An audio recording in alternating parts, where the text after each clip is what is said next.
Hola a todos y bienvenidos de nuevo. Hoy nos acompaña Yurish Kofner, economista y asesor de política económica para Alternativa para Alemania, o AfD, que según las encuestas es ahora el partido más grande de Alemania. Así que, bienvenido de nuevo y enhorabuena por vuestros éxitos políticos.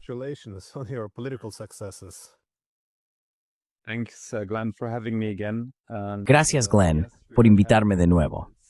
Y sí, estamos contentos, pero todavía queda mucho camino por recorrer y mucho por lo que luchar. Se puede ver en Austria, donde el FPÖ ha estado liderando las encuestas durante 2 años, si no me equivoco, y han ganado las elecciones parlamentarias, pero aún así el establishment no les permitió gobernar. Pero haremos todo lo posible y seguiremos luchando. Estamos en camino.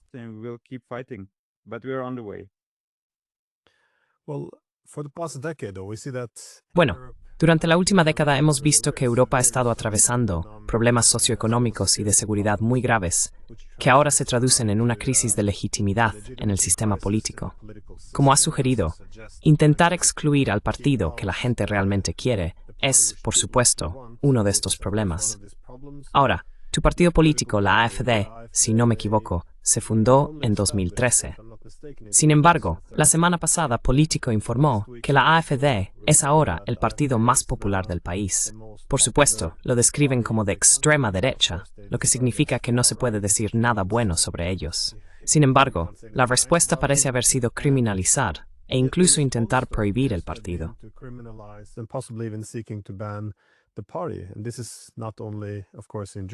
Y esto no ocurre solo, por supuesto, en Alemania. También vemos desarrollos preocupantes similares en otras partes de Europa. Pero quiero conocer tu perspectiva sobre las causas de este fenómeno y también cómo crees que podemos revertir el declive. Mi primera pregunta en relación con este objetivo más amplio es: ¿cómo evalúas los desafíos económicos en Alemania y, supongo, en el conjunto de Europa? Porque a principios de los años 2000 leí libros y artículos que argumentaban que este sería el siglo de Europa. Pero en cambio, parece que estamos entrando en un siglo de humillación. ¿Cómo puedes explicar lo que ha sucedido?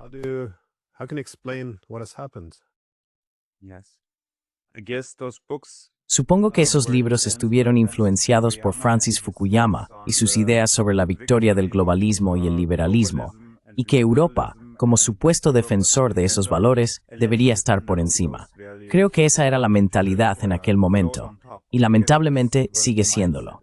Así que, en primer lugar, la situación económica, pero también social, es deplorable en Alemania, pero también en el resto de Europa.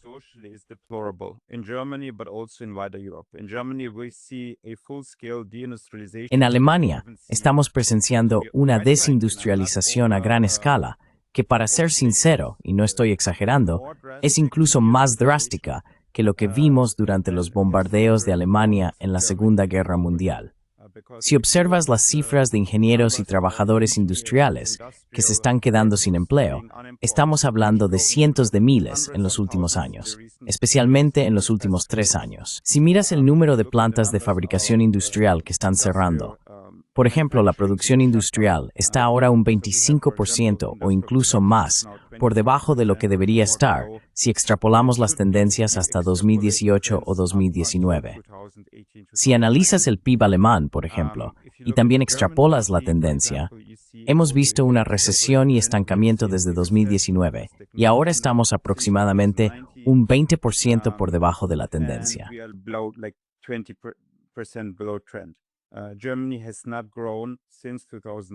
Alemania no ha crecido desde 2019 y podría seguir y seguir en todos los ámbitos. En todas partes es lo mismo. En Europa, la situación también es mala, aunque no tanto como en Alemania.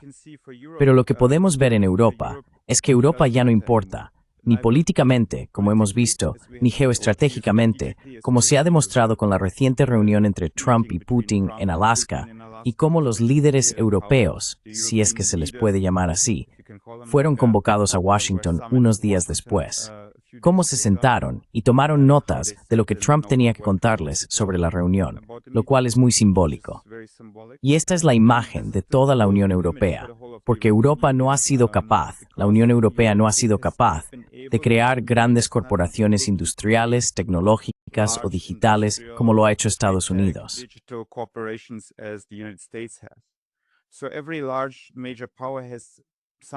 Todas las grandes potencias tienen algo en lo que pueden confiar.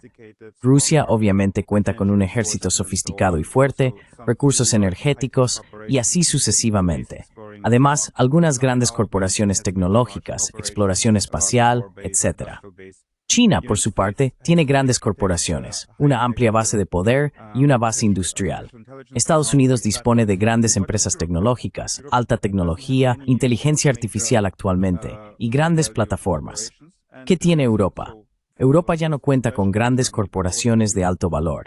Y la razón de todo esto, especialmente en Alemania, pero también en Europa en menor medida, es, creo, una mezcla de ideología liberal que quizá pensó que ya no habría más luchas entre grandes potencias, ni más geopolítica.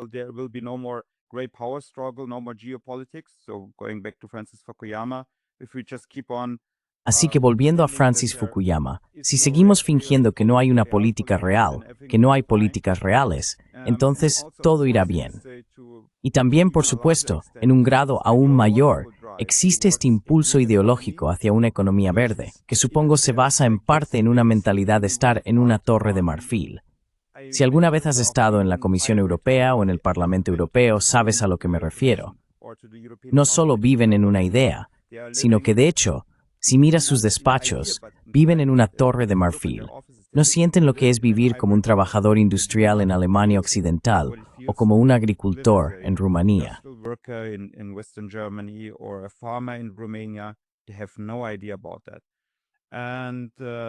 No tienen ni idea de eso. Y además, este impulso ideológico liberal de izquierdas para transformar la economía es una ideología neomarxista, una nueva agenda. Creen que tienen que salvar el clima, sea lo que sea que eso signifique. Tienen que salvar el planeta a cualquier precio. Y el precio, obviamente, es el poder económico europeo o lo que quedaba de él, la producción industrial y demás. Y por supuesto la economía europea, la estabilidad y las sociedades europeas un golpe importante a través de la inmigración masiva. Esto se agrava por el hecho de que hemos visto una crisis de natalidad en los últimos años. Así que los europeos autóctonos, nativos, literalmente están desapareciendo.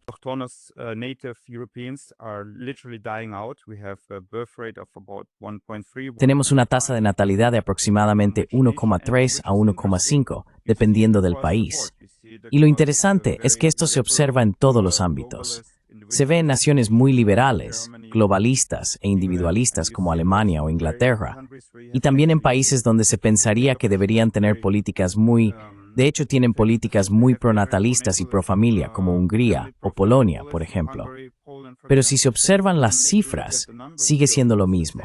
Tienen una tasa de fertilidad de alrededor de 1,5. Así que es más una cuestión social que una cuestión de políticas, en lo que respecta a ofrecer incentivos económicos.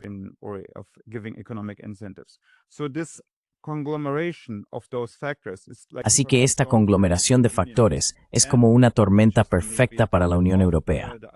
Y para rematarlo, por supuesto, está la guerra en Ucrania, donde se están gastando miles de millones de dinero de los contribuyentes canalizados a través de la industria armamentística estadounidense.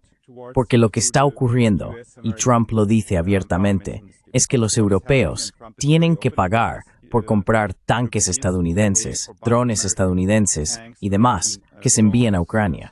Así que, obviamente, la industria armamentística sale beneficiada, principalmente la estadounidense, pero esto bajo es concluyente.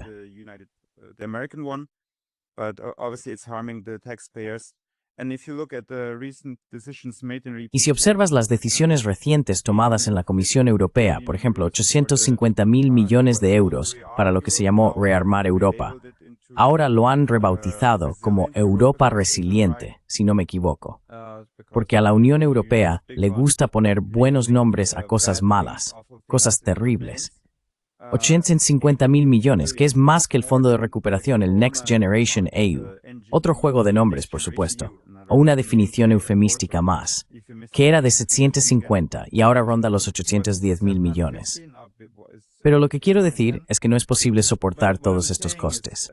Así que mi predicción es que en el futuro veremos grandes cambios en la política europea e incluso puede que una disolución de la Unión Europea.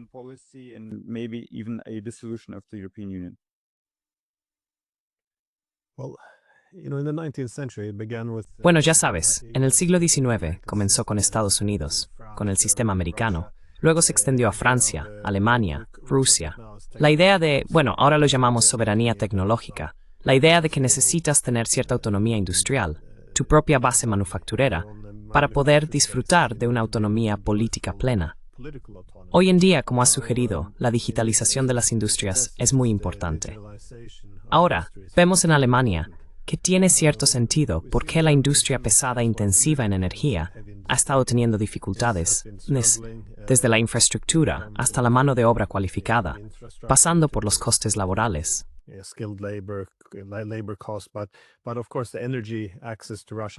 Pero por supuesto, el acceso a la energía rusa es un gran problema. Pero aparte de estas industrias tradicionales, ¿cómo se explica eso?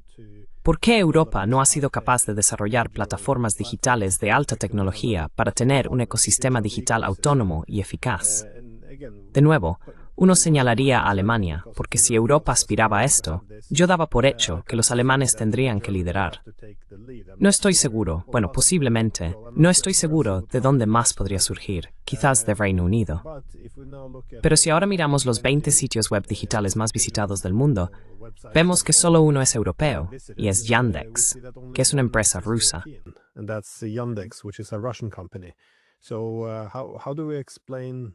Entonces, ¿cómo explicamos eso? El fracaso de Europa a la hora de digitalizarse y lograr cierta soberanía digital. Porque de nuevo, desde mi perspectiva, todas las industrias están siendo transformadas por estas nuevas tecnologías digitales.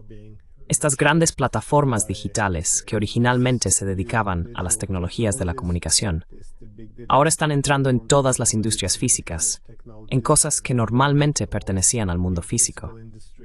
Así que este es un gran problema. ¿Por qué subir?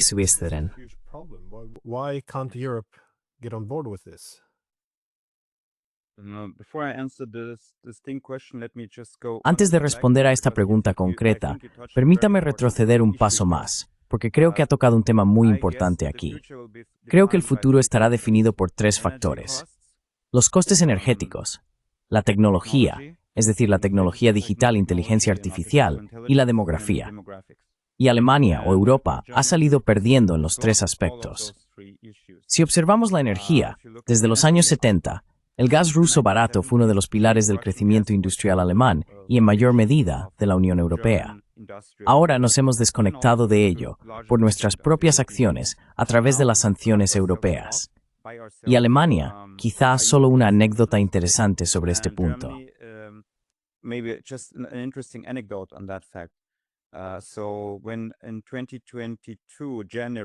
Así que en enero de 2022, justo antes de que comenzara la guerra, los políticos europeos y alemanes fueron muy críticos con la gran dependencia de la economía alemana del gas ruso, lo cual puede ser cierto hasta cierto punto.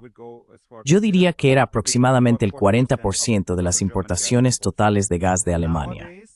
Hoy en día, el 45% de las importaciones totales de gas alemán provienen de Estados Unidos en forma de gas natural licuado, que es 2 o 3 veces más caro que el gas ruso. Y el 95% de todo el gas natural licuado que llega a Alemania procede de Estados Unidos. No se oye a ningún político de los partidos establecidos criticar este hecho, lo que vuelve a demostrar el tipo de mentalidad que supongo todavía tienen en la cabeza.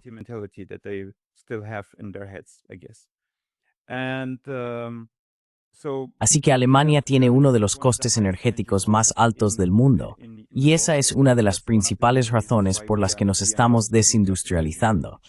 Ya no tiene sentido producir en Alemania, y los aranceles que ahora ha impuesto Trump, del 15%, solo añaden una dificultad más a este problema, pero no son el factor principal.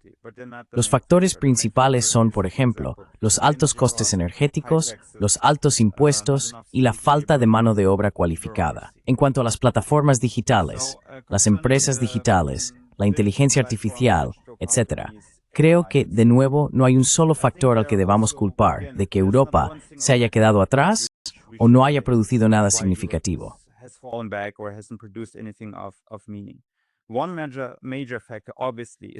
Un factor importante, obviamente, es que Europa es un vasallo de Estados Unidos. Y Estados Unidos, lo que podemos ver muy claramente con el comportamiento de la nueva administración en la Casa Blanca, Donald Trump, J.D. Vance, Elon Musk, Peter Thiel, la llamada nueva derecha tecnológica, todos estos son nuestros aliados. Por nosotros, me refiero por supuesto a los conservadores alemanes o europeos, los conservadores de derechas. En cuanto a mentalidad, son nuestros aliados en la guerra cultural, luchando contra el izquierdismo, el marxismo cultural y demás, luchando contra el transgenerismo, la propaganda LGBT y quizá también la ideología verde. Todo bien, pero cuando se trata de intereses económicos no son nuestros amigos.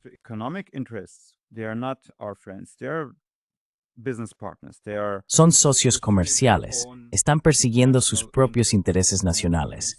Y se puede ver, por ejemplo, con las grandes tecnológicas, cuando la Unión Europea ha introducido o planea introducir dos grandes leyes digitales, la Ley de Mercados Digitales de la UE y la Ley de IA de la UE.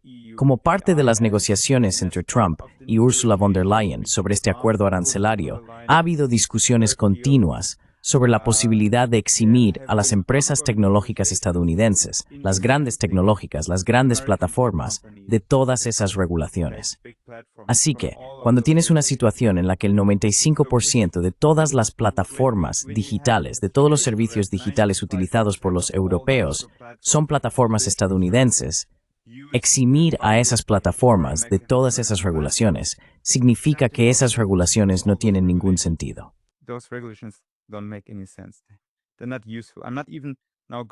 No son útiles. Ni siquiera voy a entrar en la cuestión de si tenían razón o no con la regulación. Creo que en gran medida estaban parcialmente equivocados. Había algunos aspectos útiles en ellas, pero básicamente estaban obstaculizando a nuestras propias empresas, especialmente con la burocracia, la certificación y demás.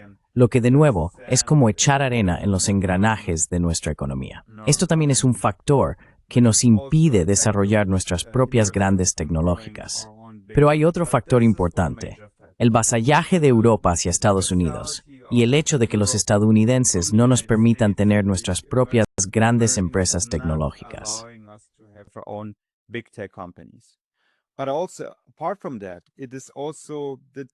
Pero además, aparte de eso, está la incapacidad, no voy a poner de nuevo el ejemplo de Alemania, de crear un ecosistema que fomente a personas dispuestas y capaces de construir esas grandes startups tecnológicas. Así que uno de los principales problemas es la educación. ¿Cómo ha resuelto Estados Unidos este problema?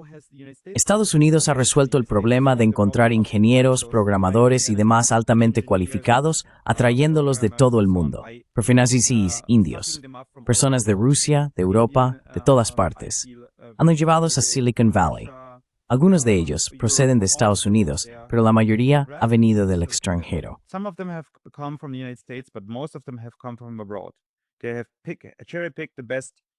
Han seleccionado a los mejores ingenieros y demás. Alemania, por ejemplo, si vas a una escuela alemana, cuando tienes una clase de informática, realmente tienes clases de informática. Pero lo que aprendes es hacer una presentación en PowerPoint, lo cual está desfasado, básicamente del siglo pasado. Y cualquier joven, si quiere hacer una presentación en PowerPoint, descubrirá muy rápido cómo hacerlo. De hecho, serán más eficientes usando ciertas aplicaciones de TikTok y aprendiendo a editar videos que haciendo presentaciones en PowerPoint. Así que lo que se necesita, obviamente, es tener clases de programación como parte de la educación, para aprender un lenguaje de programación como Python o C++, o algo por el estilo.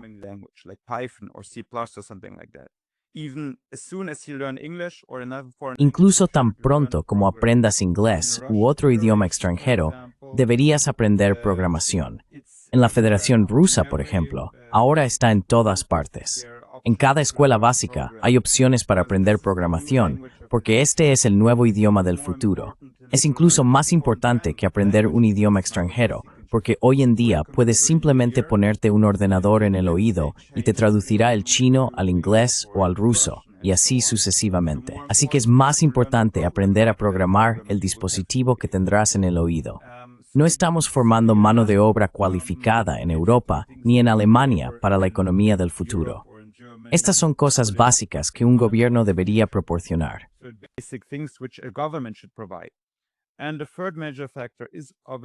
Y el tercer factor principal es obviamente todo lo que lo rodea. Aparte de eso, hay altos impuestos y mucha burocracia. Esto no ocurre en otros lugares. Ya lo he dicho, hay altos costes energéticos. ¿Cómo se pueden tener empresas de alta tecnología en inteligencia artificial en Alemania si el precio de la electricidad ronda los 50 céntimos por kilovatio hora? No se pueden tener los centros de programación. No se pueden ubicar los servicios en la nube en Alemania porque simplemente es demasiado caro. Por ejemplo, ahora han introducido en 2023 una llamada Ley de Eficiencia Energética en Alemania. A los alemanes siempre les gusta introducir las regulaciones europeas antes que la propia Unión Europea.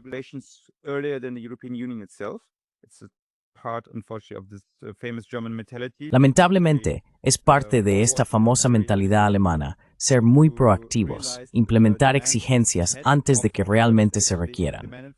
La Unión Europea introducirá esta regulación en unos años, pero Alemania ya la tiene. Y como parte de esta regulación, los centros de programación digital ahora tienen que ser ecológicos, respetuosos con el clima, lo que obviamente duplica los costes. Así que ninguna gran empresa tecnológica en su sano juicio construiría un centro de programación así en Alemania. Lo harán en Estados Unidos o en cualquier lugar donde la electricidad sea barata. Así que, de nuevo, la acumulación de todos estos factores está dificultando que la economía alemana o europea cree startups, unicornios y, en el futuro, grandes empresas tecnológicas.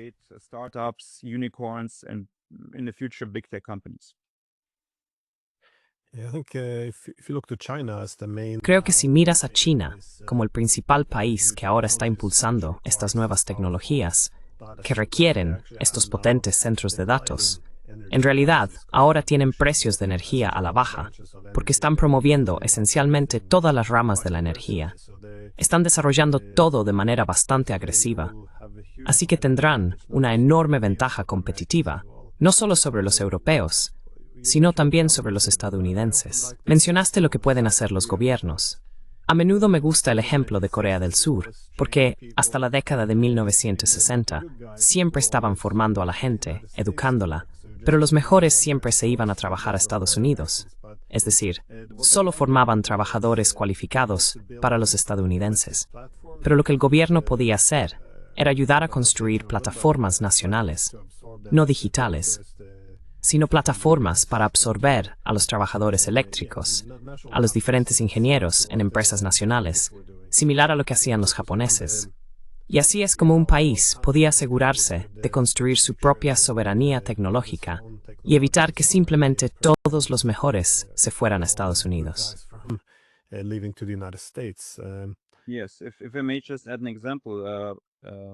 Sí, si me permite añadir un ejemplo.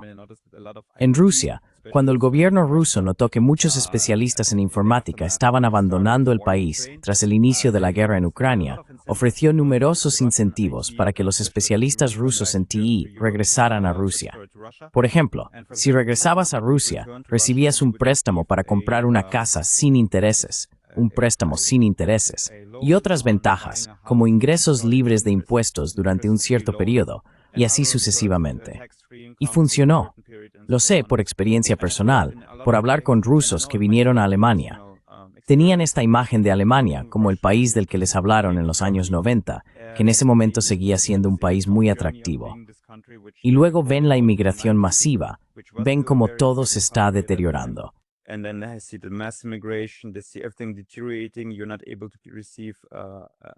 No puedes conseguir una cita con los médicos y estaban más que contentos de volver a Rusia.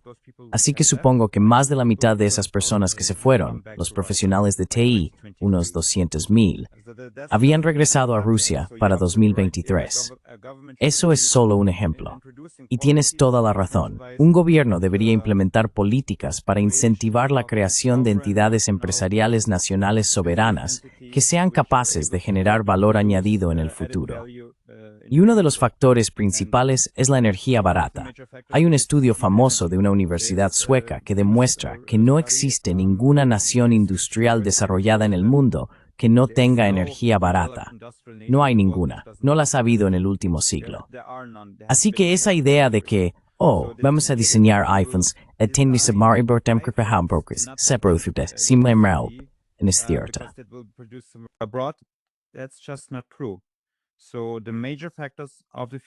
Así que los principales factores de la economía futura son la energía, la tecnología, la inteligencia artificial y, por supuesto, la demografía de mano de obra cualificada. Si me permiten añadir, desde el inicio del mandato de Angela Merkel como canciller en Alemania en 2005 hasta ahora, más de 1 millón de alemanes, en términos netos, han abandonado Alemania. Ha habido una emigración neta de 1 millón de alemanes. Y según los datos que he visto, el 85% de ellos son mano de obra altamente cualificada, en plena edad laboral, y se marchan porque ya han tenido suficiente. Saben que ganarán más ingresos netos en el extranjero, en Suiza o incluso en el Reino Unido o Estados Unidos. Muchos de ellos incluso se van a Hungría y Rusia, y saben que no se enfrentarán a los problemas que afrontamos ahora en Alemania, como calles inseguras y políticas antifamilia, entre otros. Así que todos esos factores juntos nos están haciendo poco competitivos.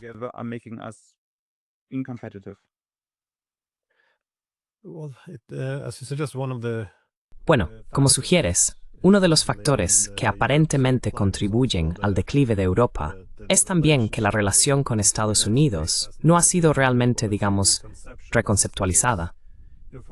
Es decir, para los realistas políticos, nos gusta decir que no hay aliados permanentes, solo intereses permanentes. Pero a menudo, cuando la gente en Europa mira hacia Estados Unidos, dicen que es una relación larga desde la Segunda Guerra Mundial, que es importante mantenerla. Pero después de la Segunda Guerra Mundial, Estados Unidos tenía grandes incentivos para tener políticas comerciales realmente generosas con los europeos. Y de hecho, esto era algo que se discutía en Washington, que sí, esto supone un coste, pero ser muy generosos con los acuerdos comerciales con los europeos era para asegurarse de que Alemania Occidental fuera la buena Alemania en contraposición a Alemania Oriental, que Corea del Sur fuera la buena Corea en contraposición a Corea del Norte, que Taiwán fuera la buena China en contraposición a la China continental.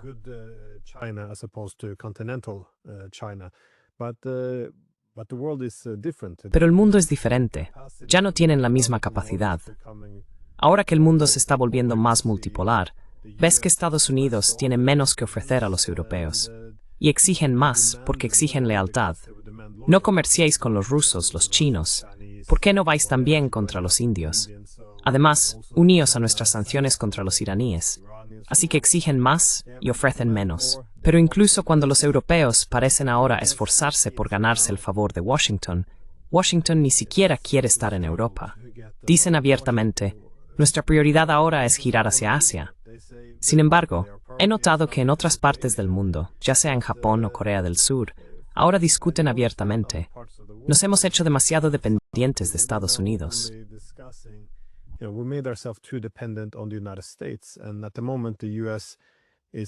En este momento, Estados Unidos no está en una posición generosa. Van a tener que extraer más. Quieren cambiar, llevarse sus recursos, llevarse las industrias y traerlas de vuelta a Estados Unidos, como le dijeron a los taiwaneses, por cierto. Mientras tanto, en Europa, todavía intentan ganarse el favor de los estadounidenses, llamando a Trump papá. Has mencionado las escenas ahora en el despacho oval, pero detrás de las cámaras, ¿ves que esté ocurriendo algo? ¿Hay alguna resistencia? Es esencialmente una cuestión de si la gente está diciendo, escuchad, la distribución del poder es diferente, el mundo es diferente. Tenemos que adaptarnos a estas realidades para actuar en interés de los Estados-nación europeos.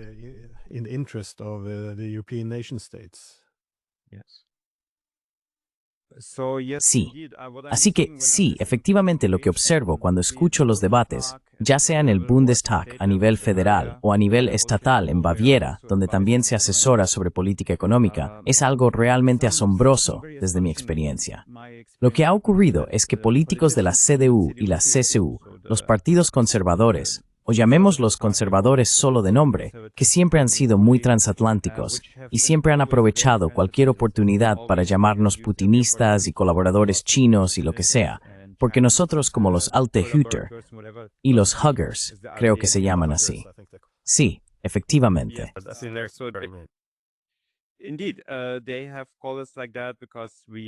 Nos han llamado así porque estamos defendiendo, como dijiste, la multipolaridad y la existencia de alternativas, y mantener buenas relaciones con otras grandes potencias también, porque eso es lo que conviene al pueblo alemán y a la economía alemana. Y por supuesto nos han etiquetado de traidores y cosas por el estilo, lo cual es simplemente absurdo, porque en realidad somos el partido más patriótico.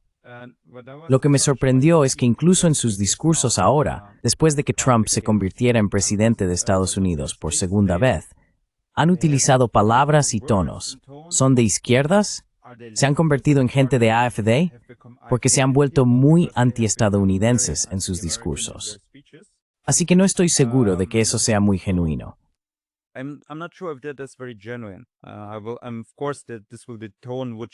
Por supuesto, el tono cambiaría muy rápidamente si los demócratas volvieran a gobernar en Washington. Pero creo que algo ha cambiado un poco. Algo se ha resquebrajado en la mente de muchas de esas personas que fueron educadas para ser muy transatlánticas.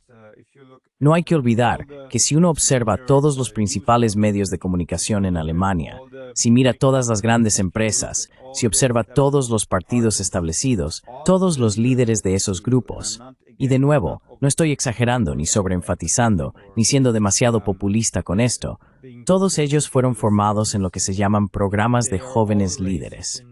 Estos son programas gestionados por think tanks pro-estadounidenses y están siendo educados para ser pro-americanos. Es una cuestión de mentalidad.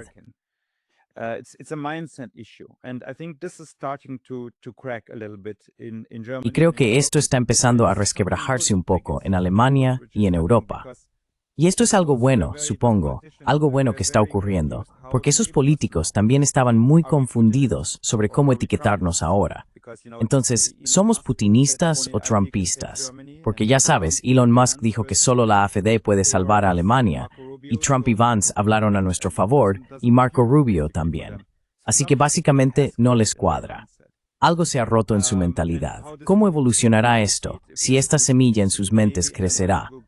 Eso espero al menos, para que pueda sentar las bases de una nueva generación que esté más orientada hacia los intereses nacionales o europeos.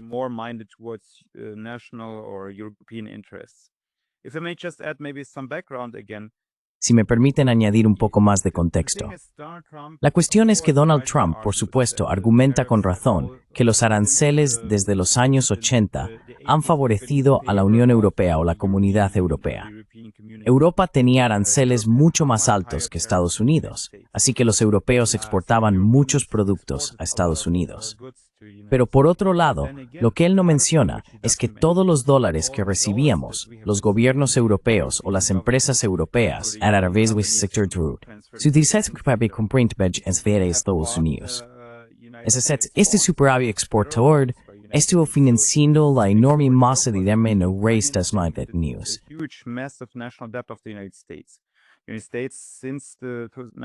Estados Unidos, desde la década de 1980 e incluso antes, ha podido exportar inflación y exportar deuda porque hemos estado reciclando todos sus bonos federales.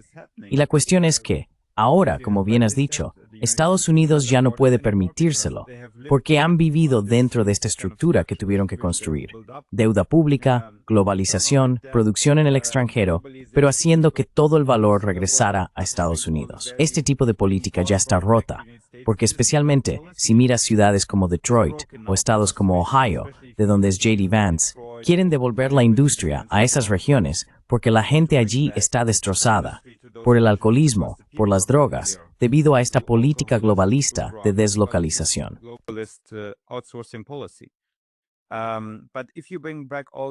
Pero si traes de vuelta toda la producción a Estados Unidos, which por supuesto no es solo una cuestión social, sino también una cuestión de soberanía nacional, de defensa, de seguridad y demás, entonces tienes que imponer aranceles, que es lo que él hizo.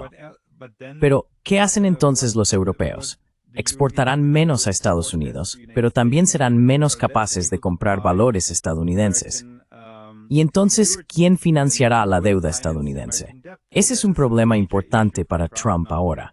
Y si has leído a los economistas que asesoran a Donald Trump, un economista famoso, Stephen Moore, su economista jefe, por ejemplo, ellos ya expusieron su plan hace tiempo.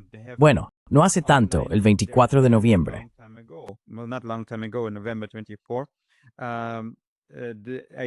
La idea es el siguiente paso. Así que el primer paso ya se ha implementado.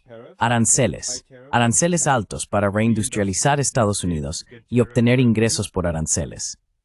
La segunda parte es obligar a los europeos, pero no solo a los europeos, también a otros países asiáticos, aliados como ellos los llamarían, vasallos como yo los llamaría, Japón, Corea del Sur y así sucesivamente, a comprar energía estadounidense y a obligarnos a invertir en Estados Unidos. Esto también ha ocurrido como parte de este acuerdo en Escocia para comprar armamento estadounidense, obviamente, $100,000 millones, que ya estaban previstos incluso antes del acuerdo.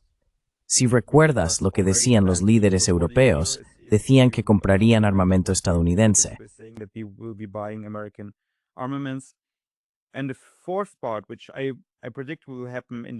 Y la cuarta parte, que predigo que ocurrirá en un futuro cercano, es lo que Stephen Moore escribió en su artículo, el llamado Acuerdo de Mar-a-Lago. Aún no existe, pero probablemente entrará en vigor. Mar-a-Lago, obviamente, es el hotel privado o las villas privadas propiedad de Donald Trump en Florida, y recibe su nombre de los Acuerdos del Plaza, que fue el acuerdo entre Estados Unidos, Japón y países europeos para devaluar el dólar frente a las monedas europeas. Y predigo que se alcanzará un acuerdo similar en el futuro. Hacer predicciones siempre es arriesgado, pero si tienen razón al respecto, creo que algo así entrará en vigor. Así que pedirán o forzarán a los europeos a comprar los llamados bonos del siglo, o Century Bonds, emitidos por Estados Unidos.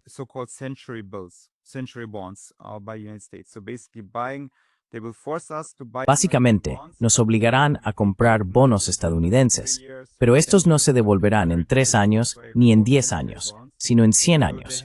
Por eso se llaman bonos centenarios. Si logran eso, habrán conseguido una versatilidad total, porque compramos productos estadounidenses, pagamos aranceles altos, compramos armamento estadounidense, compramos energía estadounidense, invertimos en Estados Unidos y financiamos la deuda del gobierno, que tal vez se pague en 100 años. No lo sabemos, somos conscientes de ello. Así que esto es una versatilidad absoluta, y creo que de esta manera tan exhaustiva y en esta forma no lo hemos visto aún en la historia. Así que ya veremos, pero creo que esto sucederá. Veremos este tipo de acuerdo en un futuro cercano.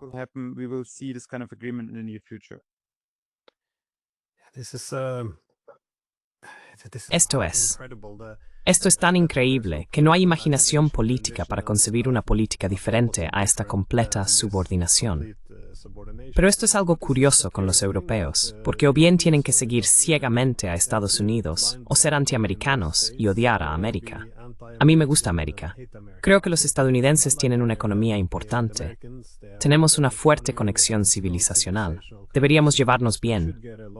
Pero aún así, abogaría por nuestra propia independencia y autonomía, por diversificar nuestras alianzas y, por supuesto, tener al menos algo de dignidad. Ahora con Estados Unidos es muy extraño, porque los líderes europeos, no solo los líderes, sino los medios, todos odian a Trump. Sin embargo, no pueden esperar lo suficiente para, una vez más, externalizar la gobernanza básica y nuestras economías a Estados Unidos.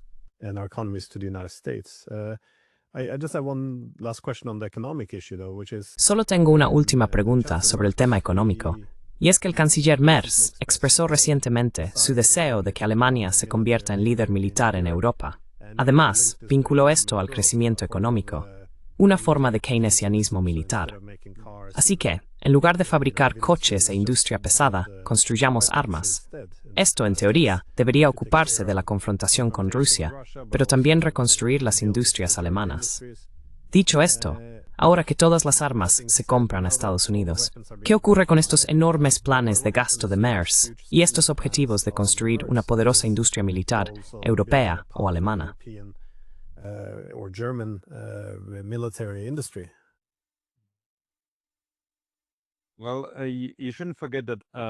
Bueno, no deberías olvidar que Friedrich Merz fue el jefe de BlackRock Alemania antes de convertirse en canciller.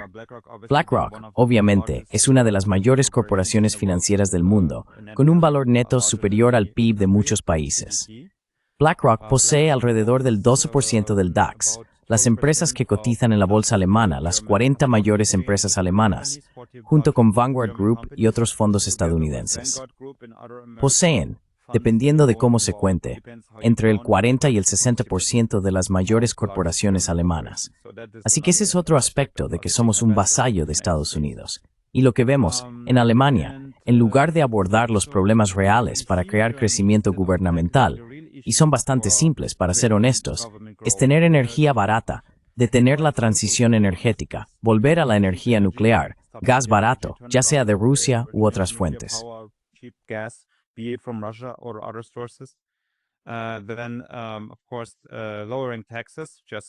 Entonces, por supuesto, bajar los impuestos, tal como está haciendo Donald Trump en Estados Unidos. Y, por ejemplo, debería eliminarse el precio del carbono, ya que encarece todo. Luego, por supuesto, están todos los monstruos de la burocracia, ya sea la ley de eficiencia energética, la prohibición de los motores de combustión, que está destruyendo nuestra industria automovilística, las llamadas leyes de la cadena de suministro, y así sucesivamente. La burocracia y el papeleo están matando nuestra economía incluso más que los impuestos, diría yo. Y, por supuesto, está la escasez de mano de obra cualificada, con una inmigración masiva de mano de obra no cualificada y un sistema educativo lamentable en sí mismo. Los jóvenes, nuestros hijos, ya no aprenden nada de valor, ni STEM, ciencia, tecnología, ingeniería, matemáticas, ni nada por el estilo. Todos esos factores combinados están matando nuestra economía, y nuestro crecimiento no nos permiten crecer.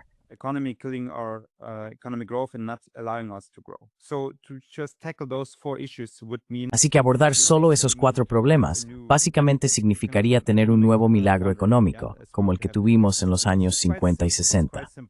Es bastante sencillo, pero en lugar de hacer eso, solo hacen lo que les interesa.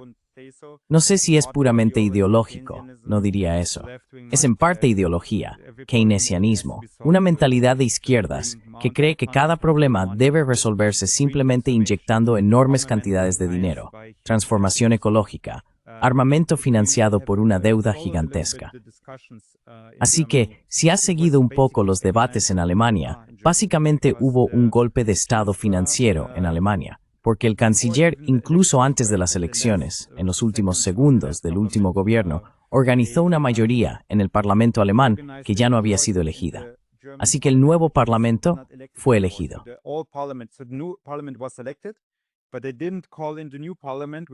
Pero no convocaron al nuevo Parlamento con las nuevas mayorías.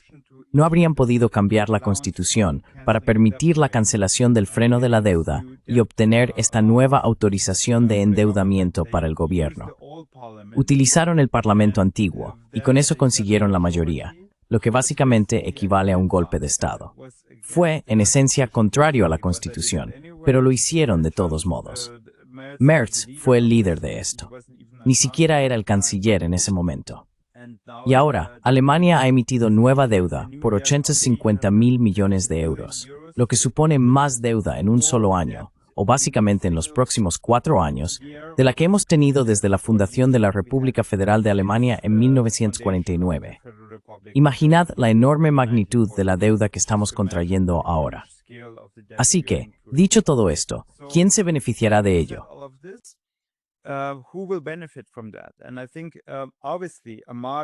Y creo que obviamente uno de los grandes beneficiarios de esto es BlackRock, porque no importa si la financiación o los contratos van a empresas alemanas de armamento como Rheinmetall o Hensoldt u otras, o a empresas estadounidenses, ya que todas están en parte controladas por BlackRock o Vanguard Group.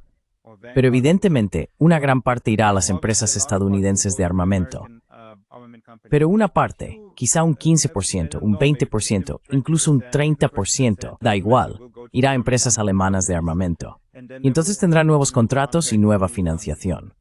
Lo vemos, y es muy tragicómico ver este tipo de ciclo en nuestra historia, porque Porsche, que fabrica coches muy bonitos, una empresa muy famosa, En realidad empezó fabricando tanques.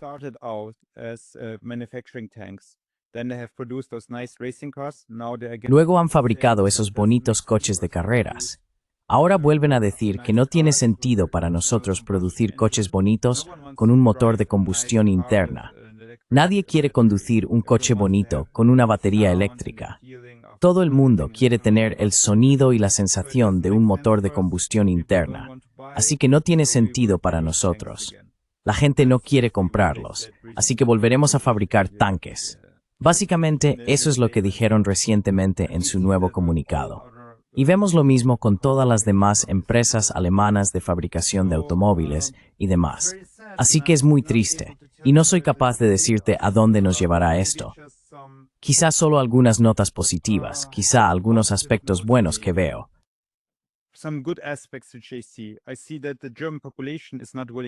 Veo que la población alemana no está dispuesta a ir a la guerra, así que si intentan enviar, como ha dicho ahora Merz, soldados alemanes a Ucrania, la mayoría de la población alemana está en contra de enviar tropas alemanas al extranjero, especialmente a Ucrania. No queremos una guerra con Rusia. Y también, quizás desafortunadamente, un factor limitante para el rearme en Alemania es que, como he dicho, sí, se pueden invertir miles de millones de euros en la incipiente y resurgente industria armamentística alemana, pero aún así no podrán fabricar adecuadamente debido a los altos costes energéticos, la burocracia, los altos impuestos y la escasez de mano de obra cualificada.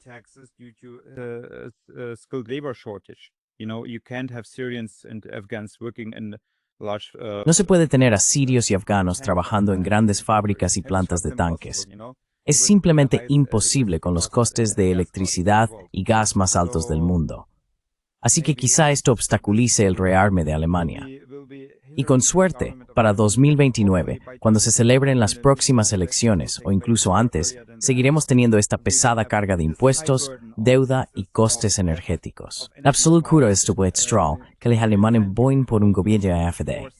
Entonces, con suerte, podremos detener esta locura.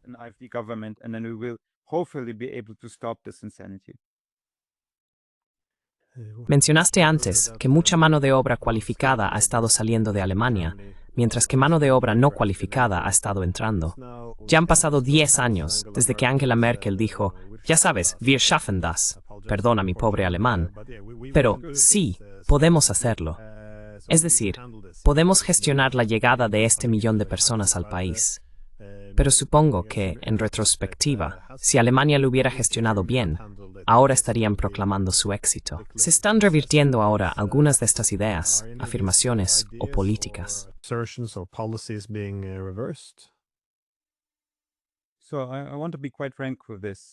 Así que quiero ser bastante franco al respecto. La apertura de las fronteras alemanas para esos inmigrantes ilegales fue una traición.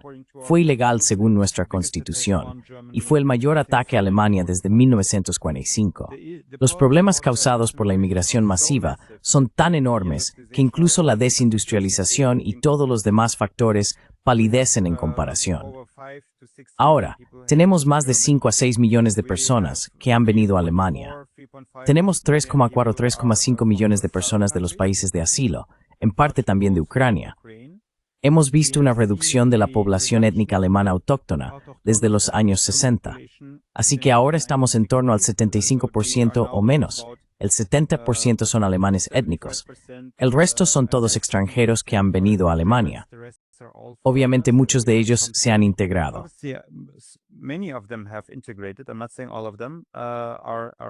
No estoy diciendo que ninguno de ellos se haya integrado. Algunos se han convertido en alemanes. Obviamente, si están culturalmente más cerca de nosotros, si son europeos o estadounidenses, se han integrado bien y están pagando impuestos. Están trabajando duro, lo cual es interesante. No tenemos ningún problema económico, social o de seguridad con personas que vienen de Asia Oriental o de la India. Ningún problema en absoluto. Por cierto, las personas con mayores ingresos en Alemania son los indios. Pero las personas que vienen de África y del Cercano Oriente han contribuido, y no estoy hablando de individuos, para que esto quede muy claro. Así que hay excepciones, obviamente. Pero si miras las estadísticas, y eso es lo que suelen hacer los economistas, no ha habido prácticamente ningún beneficio para la economía alemana o para la sociedad alemana por la inmigración masiva.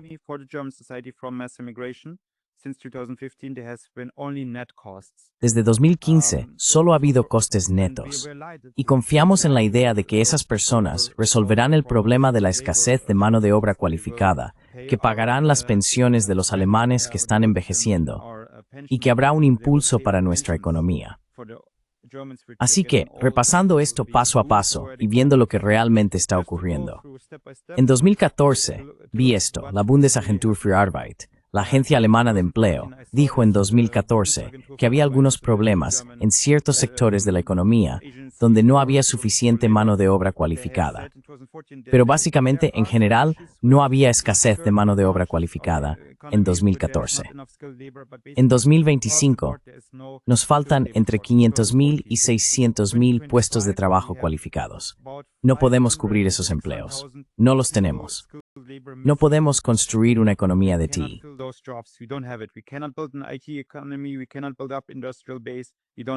No podemos desarrollar nuestra base industrial. Básicamente, no tenemos a esas personas porque se han marchado de Alemania. Muy a menudo, de nuevo, se trata de alemanes étnicos que han abandonado el país.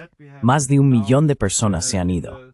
Si no se hubieran marchado, no tendríamos ese problema. En su lugar, ahora tenemos el programa de seguridad social, el llamado Bürgergeld. Recibes 460 euros al mes por persona y el gobierno también paga tu alquiler. Según las estadísticas, el 50% de todo el dinero pagado va a extranjeros, mientras que los extranjeros solo representan el 14% de la población. El 14% de la población son extranjeros, pero el 50% recibe seguridad social.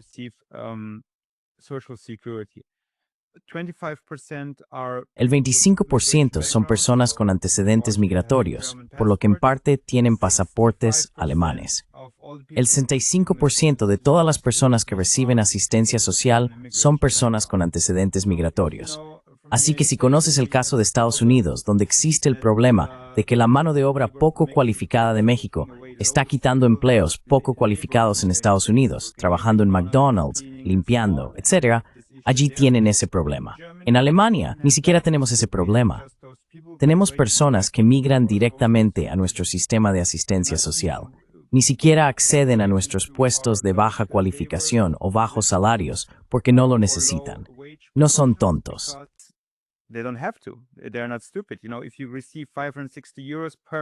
Si recibes 560 euros al mes, y por cada hijo también 500 euros, y tienes el alquiler y las facturas de electricidad pagadas, ¿por qué deberías trabajar? No tiene sentido.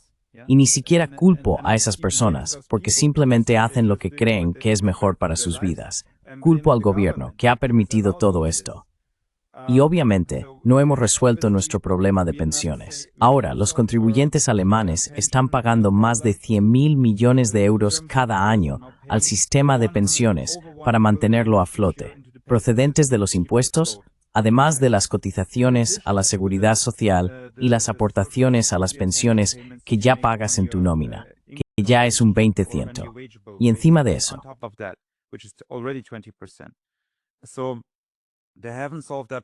así que no han resuelto ese problema. No han resuelto el problema de la mano de obra cualificada. No han contribuido en absoluto. Y eso sin siquiera hablar de los miles y miles de casos. Es muy triste hablar de ello. Me cuesta hablar de ello.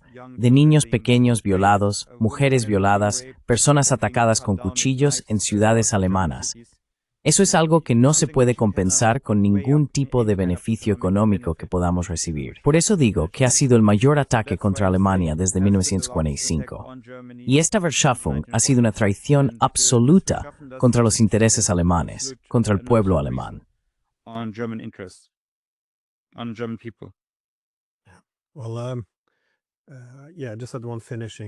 Bueno, sí, solo tenía una última pregunta para terminar. Mencionaste antes que crees que la UE se va a desintegrar. Y de nuevo, parece haber una crisis de legitimidad en toda Europa. Tienen a Le Pen, la sacaron de la carrera cuando se volvió la más popular. En Hungría, acusan a la UE de planear la destitución de Orbán. Y por supuesto, con AfD, están hablando de prohibirlo. Y de hecho, las únicas personas consideradas líderes legítimos, ya sea Merz, Macron, Starmer, son ampliamente impopulares y la gente en realidad no los apoya. Además, tenemos a von der Leyen y Kallas, el grupo no elegido. Así que, dado que esta es la situación, ¿cómo predices una posible ruptura de la Unión Europea? ¿Será por una cuestión económica, por la legitimidad política, o cómo crees que se desarrollará esto? Political legitimacy, or how do you see this playing out?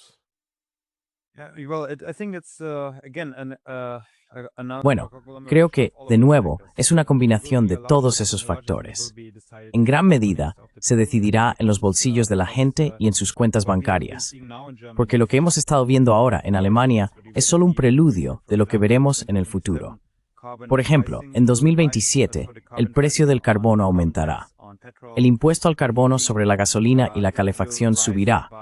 De los 55 euros por tonelada de carbono actuales, pasará a 255 euros por tonelada de carbono, es decir, varias veces más. Y esta es una previsión consensuada por 7 institutos de investigación debido al cambio del Sistema Nacional de Fijación de Precios del Carbono al sistema europeo.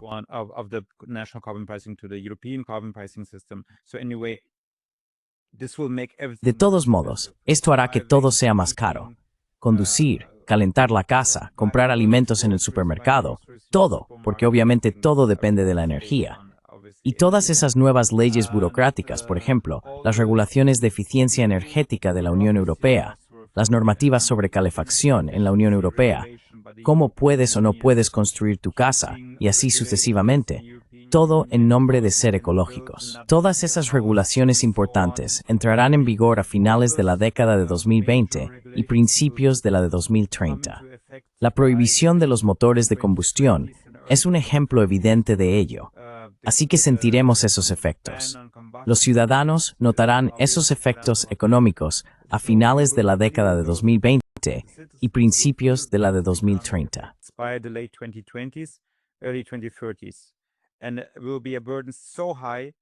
Y será una carga tan alta que habrá un problema con eso. Además, la nueva deuda que se está contrayendo tendrá que ser reembolsada. El Fondo Corona también tendrá que ser devuelto para 2028. Todo esto será sentido económicamente por los ciudadanos europeos. La desindustrialización, por supuesto, tendrá consecuencias para todos. Cuando un trabajador industrial gana su salario, no solo lo hace para sí mismo y su familia. Paga la compra, va a la panadería, tiene un coche, etc. Así que esto tendrá un efecto dominó en toda la economía, por cada trabajador industrial que tengamos. En Alemania, estamos perdiendo cientos de miles de empleos industriales cada año.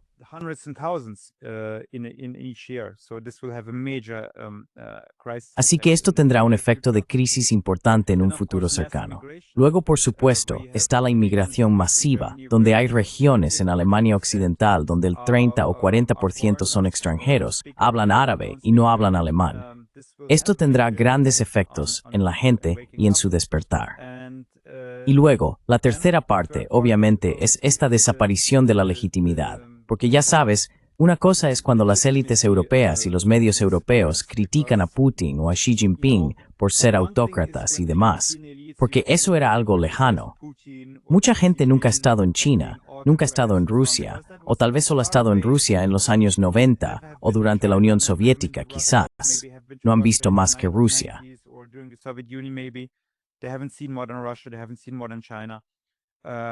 No han visto más que China. Pero ahora están viendo que los medios de comunicación o los políticos establecidos les están mintiendo y están viendo cómo lo que les dicen no tiene sentido comparado con lo que ven en la vida real.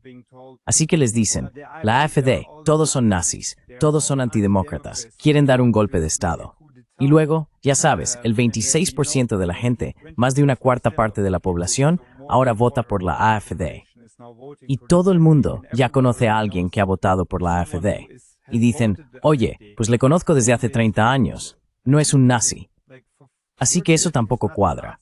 El coronavirus fue un tema importante para despertar a mucha gente que no formaba parte de este renacimiento, que no había sido de derechas ni conservadora. Mucha gente se ha despertado a raíz del coronavirus.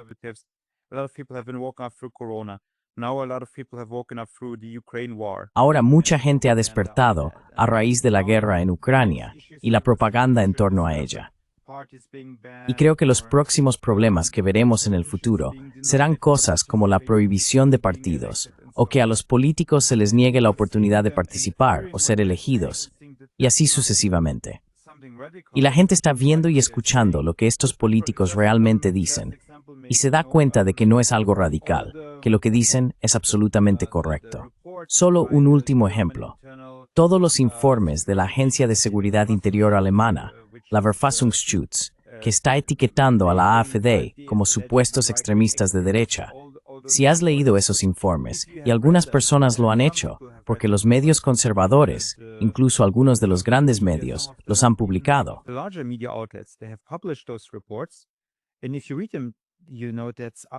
Y si los lees, sabes que es absolutamente ridículo, porque cuando los lees te dices a ti mismo, bueno, lo que están diciendo es absolutamente cierto. Por supuesto, la migración es un problema importante, y por supuesto hay personas que están siendo asesinadas con cuchillos, y por supuesto con las políticas verdes que llevan a la desindustrialización. ¿Qué hay de radical en eso? Es simplemente la verdad. Así que, a medida que más y más personas ven esta discrepancia entre lo que les dicen y lo que sucede a su alrededor, más y más personas despertarán. Así que soy pesimista en el sentido de que se avecinan tiempos muy difíciles para la Unión Europea en un futuro cercano. Los años 2020 y 2030. Tiempos muy difíciles.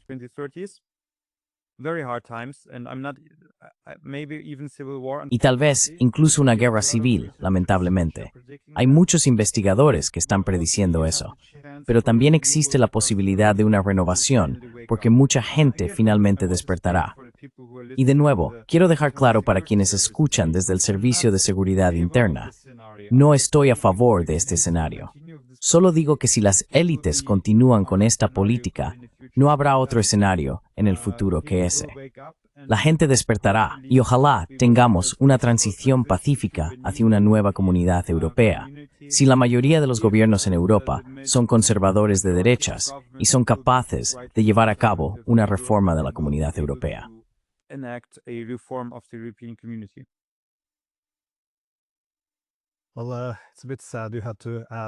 Bueno, es un poco triste que hayas tenido que añadir, si las agencias de seguridad están escuchando. Obviamente lo están. Sí, no. Quiero decir, ahora está surgiendo una realidad diferente en toda Europa cuando el establishment político, si sienten que esa legitimidad o la disminución de la legitimidad requiere la ayuda de las agencias de inteligencia. Y supongo que eso es lo que le ha pasado a AfD al etiquetarla como una organización extremista, el partido político más grande. Y esto permite que las agencias de inteligencia se utilicen no solo contra los líderes, sino también contra los miembros y las personas que votan por el partido. Así que, en fin, muchísimas gracias por dedicarme tu tiempo. Lo aprecio. Gracias, Glenn. Muchas gracias.